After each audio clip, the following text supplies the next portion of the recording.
તો ફાઇનલી જોઈ શકો છો આપણે આવી ગયા છીએ તળાજા શાક માર્કેટમાં અને આજે આપણે જવાનું છે બકાલું લેવા. એટલે આ છે કઠોળની દુકાન. તો આપણે કઠોળની દુકાનેથી મુહૂર્ત કરીએ છીએ અને કઠોળની દુકાનેથી થોડું કઠોળ લઈ લીધું અને પછી હવે જવાનું છે આપણે બકાલું લેવા. તો ચાલો આપણે આખી માર્કેટમાં આંટો મારીએ.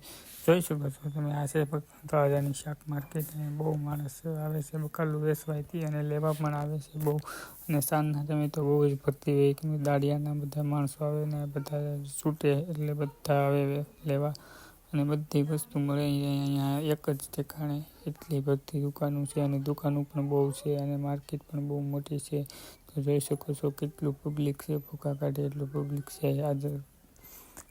અને આજ તો સાંજના 7:30 થઈ ગયા છે. મારે પણ મોડું થઈ ગયું છે અને બકાલાવાળા પણ બધા ભાગવા મળ્યા છે. અને જો કેટલું માણસ છે 7:30 થયા તોય. તો જોઈ શકો છો આ છે બકાલાની માર્કેટ અમારા તળાજાની. અને જે કોઈ પણ તળાજાના હોય અને આ વિડીયો જોવે તો કોમેન્ટ કરી નાખશો કે કયા ગામથી તમે વિડીયો જોવો છો. અને જોઈ શકો છો તમે આ છે અમારા તળાજાની બકાલા માર્કેટ. તે પણ કોમેન્ટ કરજો.